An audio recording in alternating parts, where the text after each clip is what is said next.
Well, I want to welcome you to the studio here at RCCA. I'm Tom Laux, and I have a special guest today here. It's Terry Stake, and we're going to talk about a book that he wrote here, and we're going to get right into it. But I'm going to turn it over to Terry. He has 42 years in the radio industry. I think we all know him from around the area. So Terry, just tell us a little bit about yourself before we get into the book, so just in case any people that have moved here that weren't here when you were on the station. Okay, well, as you said, I spent 42 years in radio, all of which were at the Wisconsin Rapids radio station. I did do a little freelance stuff, but for the most part it was there. I covered just about every sport you can think of. I even did a ski jump once. That was very adventuresome. However, I knew absolutely nothing about ski jumping, and to describe ski jumping on the radio was hard. But I have done, the obvious ones: the football, the basketball, the baseball, the softball. I've done soccer, hockey, wrestling, volleyball, and I've done it on the high school level, the collegiate level, and baseball on the minor league professional level. Well, I think your voice is well known here in the community. Turn that radio on or just hear you coming down the hallway. They know it's Terry. That's funny, because I've had people in the supermarket or in the store somewhere, when I've talked to somebody, they all come up and they know who I am. If I wasn't talking, they'd have no idea. Because I have, as you can see on the camera here, a face for radio, not for television. Well, radio is a bit different. You're behind the mic, and they don't see you. But did you do both? Did you work inside the radio station as well as going out and covering games? Yeah. I did a morning show for most of my radio career, and a lot of people, well, I don't want to give everything away in the book because I'd really like people to buy it. Yep. But I think the book, from that standpoint, I'll go back to your question. I kind of digressed here a little bit, but I worked in the radio station, and I worked usually 5:30 in the morning, and then till 1 or 2, and then I would go out, probably taking a couple hours off, and then I would go out and travel. And you've done it in your career, a couple hours, sometimes 3 hours to a game, get home at midnight, 1 o'clock in the morning, and I'd be back up at 5. We did that a lot. We covered a lot of games, and we covered many, many games. But yeah, I worked full time.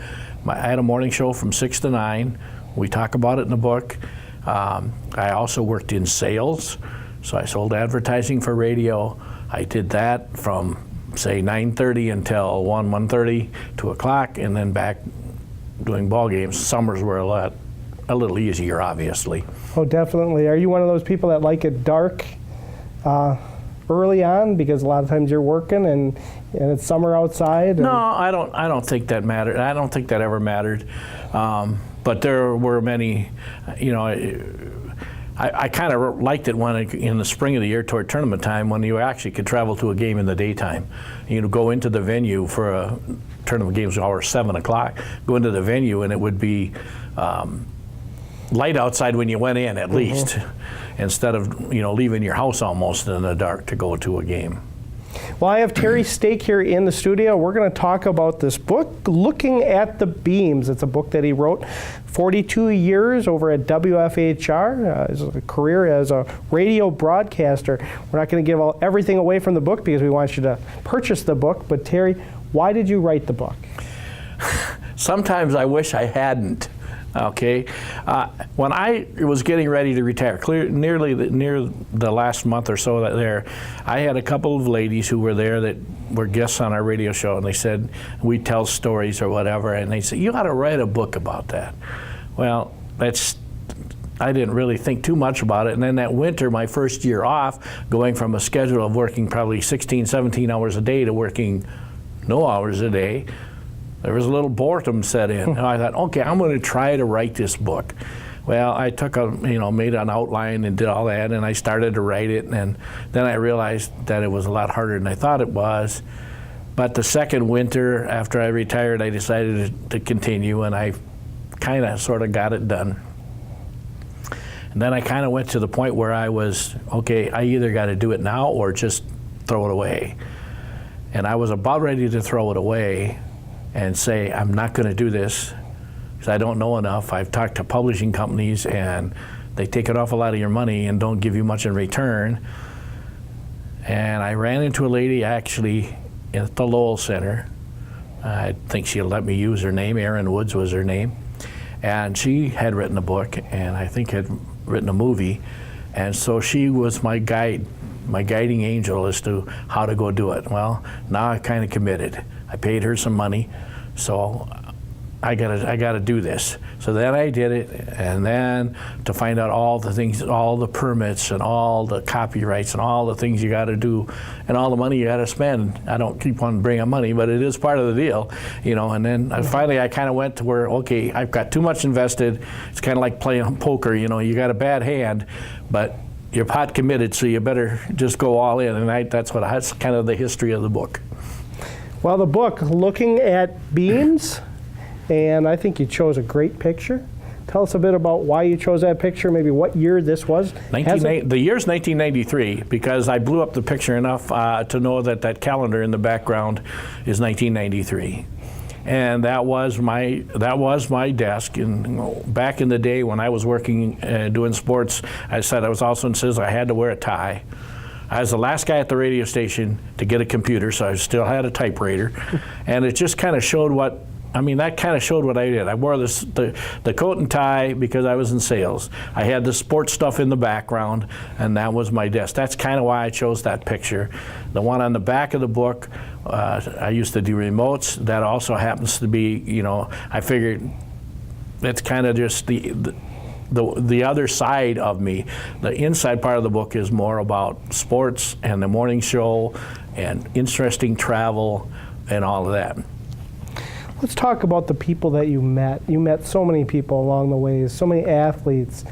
Isn't that so rewarding as being a journalist out in the field? A great feeling to remember all those. Yeah, and it's funny how you, and I'm sure you've done this, but when I first met somebody that was a professional, highfalutin athlete, so to speak, I was afraid of them. And in the book you'll find that out. I wasn't necessarily afraid of them, but I was very nervous around them, to where the end of my career, they were just somebody else. I mean, they just are, just like you and I and the people watching this on television. They're just normal. Most of them are just normal people who just happen to be great athletes and have a lot of money. Yeah, this is a great picture. It's right in WFHR. Yeah, that is my desk at WFHR after we moved out to the industrial park in the early 80s. That was always my desk. So it's not much of a desk. Well, I shouldn't say that. I want to correct it. It was my desk until the last few years. The last few years of my career, I moved into an office. They actually gave me an office. And so the last maybe 3 or 4 years, I had an office, but I still retained that desk. I had an office and that desk. But for most of my career at WFHR, that was my desk. Well, you've been married 42 years to Terry. Correct. And 2 kids. How do you balance that time? Because it's a lot of work. You're gone a lot of evenings. How did that work? Well, I'm going to tell you something right now, and this is kind of a plug to buy the book, but buy the book, because I also had my wife and my 2 children, 2 sons, write chapters. Great. And their take, which even somewhat surprised me a little bit, their take on what they had to go through, knowing that their husband or father was gone a lot, and how they adjusted, how they went along, how they viewed it. But I thought we had a pretty normal life. I think you'll find that they got to do things that most kids wouldn't do, like be along with me when I interview a Packer player, you know. But they also got to go with, as he got older, they got to go with games. My youngest son could be in this business. I kind of talked him out of it because I saw the direction the business was going. And unless you get to big time radio nowadays, there ain't much left anymore for the small town guy. There are some, and he could have maybe made it. I didn't discourage him, but I didn't encourage him. Had it been the same as when I started, I would have been encouraging him like crazy, because he has a lot of talent in radio. Did you ever want to go beyond being local? Were you ever early in your career thinking going maybe Packers, Badgers? I think in the back of my mind I did a little, but you know, I was a small town kid. I didn't really want to be a big town kid.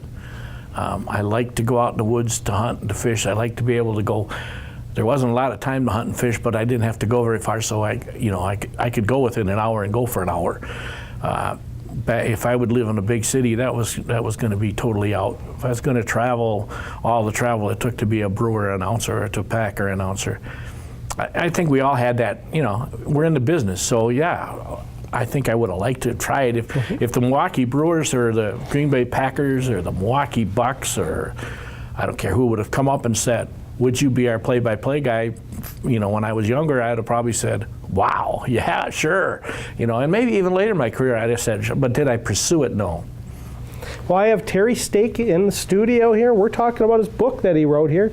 Terry, been in lifetime broadcasting, WFHR, or probably under several different names, is right, not just WFHR, played other radio stations. Well, it was always WFHR. Okay. When I first started, it was WFHR, WFHR AM and FM. Then we went to separating the two, and it was WFHR and WWRCW.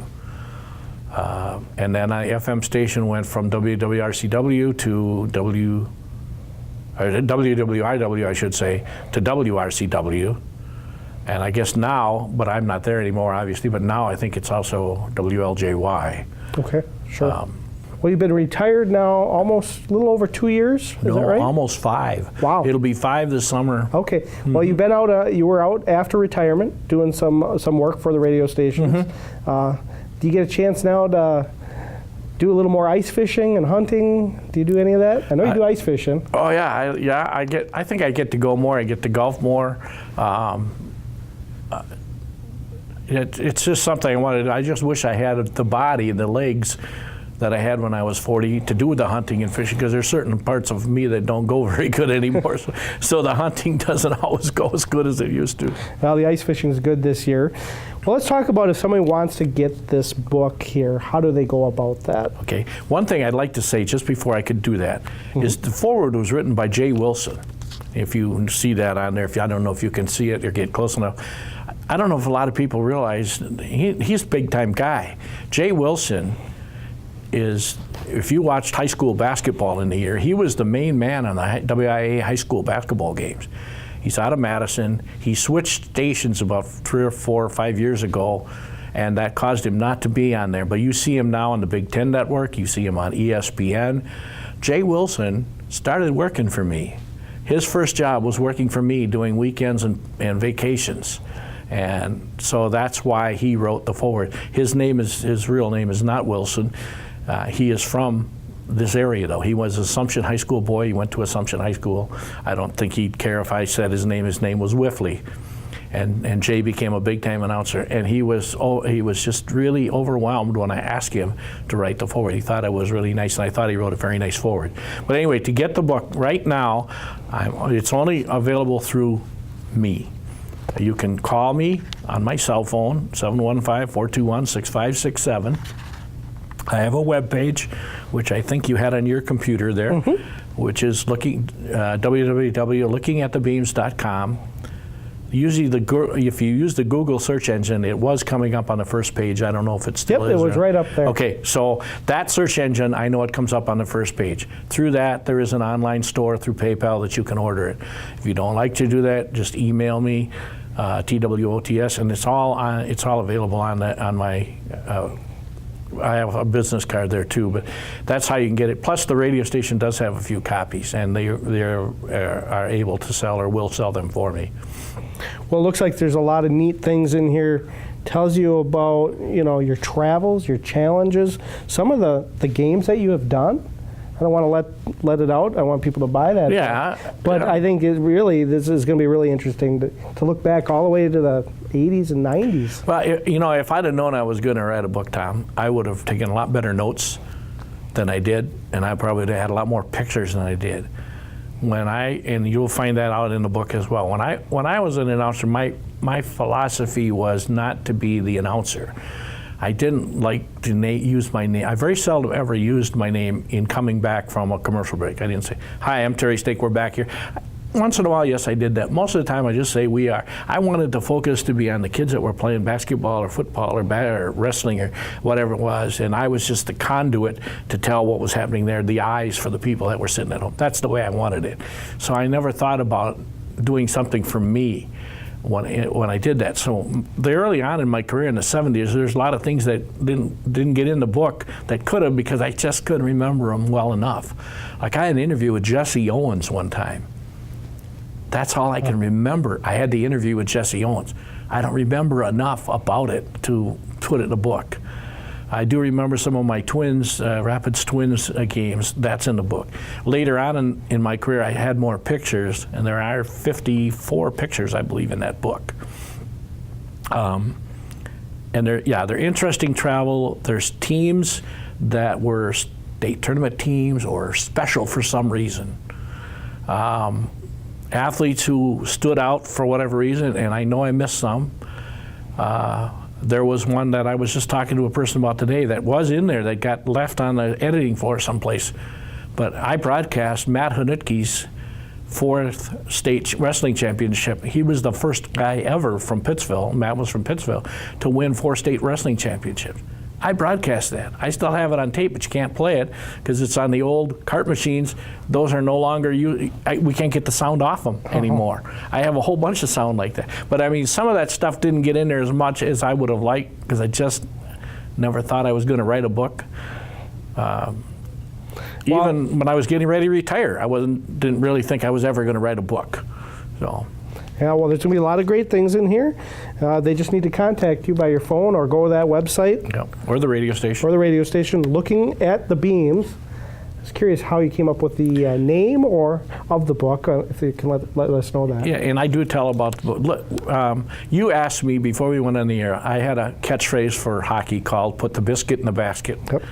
That was my catchphrase for wrestling when someone from the school I was broadcasting for, be it Nakusa or Rapids, was pinning someone. I'd say the other guy, the guy getting pinned, the guy we're trying to beat, he's on his back, he's looking up. And so when you look up, what are you doing? You're looking at the beams. So I just said that kind of in passing one time just to say it differently. And it came at the old UW Fieldhouse where there's just tons of beams, if you've ever been in there. And a couple of people just remarked on it and they liked it, and I kept it as my catchphrase for when we were doing it. And so the reason I picked Looking at the Beams was I thought, that was my catchphrase that probably was most known for, and one of the things I'm most known for is because I started high school broadcasting of wrestling. And the other thing is, what am I doing right now? I'm sitting laying on my back looking at the beams. It's all over, it's done, So that's how it came about. Are you missing going out every night, or is it, the time has come and let it go to somebody else? I miss certain things, but the time has come. The climbing up and down bleachers is hard for me now. A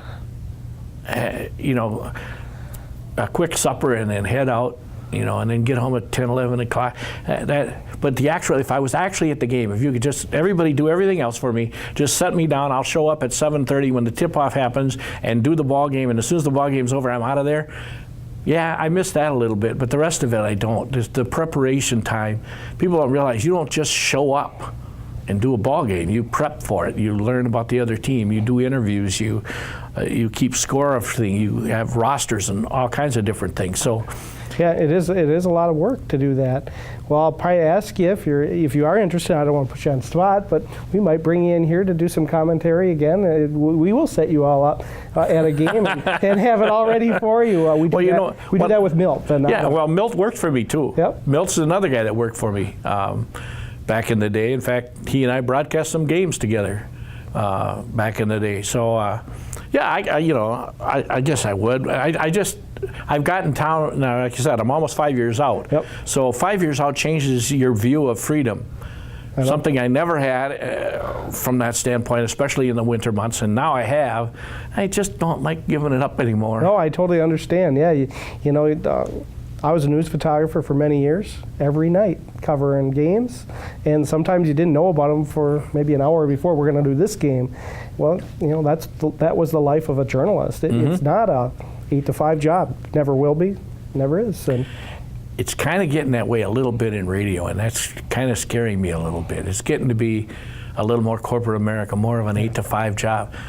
When I first started, you were told, if it's a story, you go out and cover it. I don't care if it happens at midnight, 2 in the morning, you know, if it's going to be, and if it means you're working 16 hours, you're working 16 hours. And most of us, when we started, were salaried, so we didn't have to worry about going over the hourly rate problem, and that was our job. You do it, and that was it. And that was the way I was raised, taught how to do it.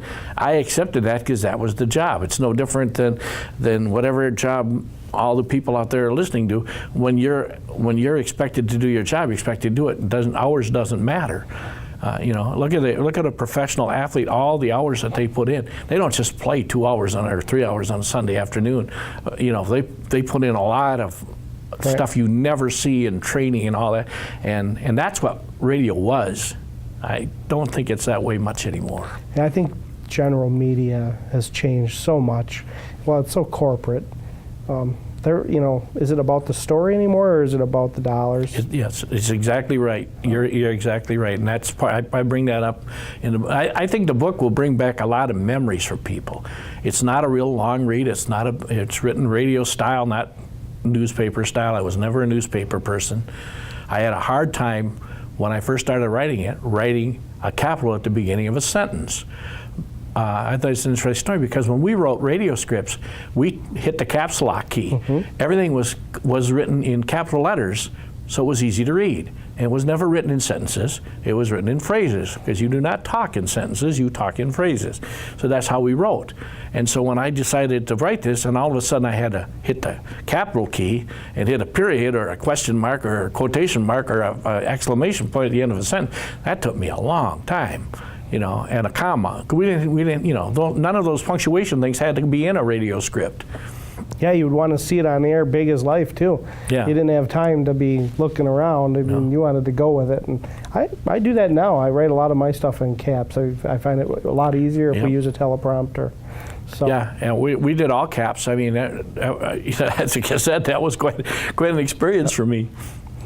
Well, I really appreciate you coming by. Is there anything else that you want to say to our audience about your book or your career in broadcasting?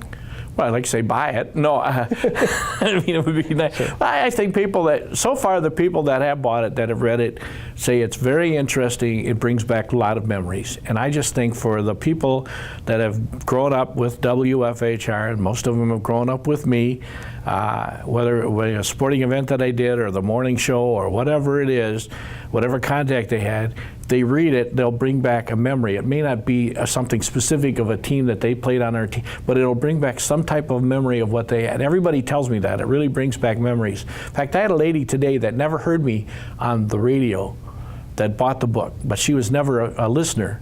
She didn't live around here, but she knew me when I was younger, and she bought the book and said it still brings back memories for her. Just why, I don't know, but it did. So.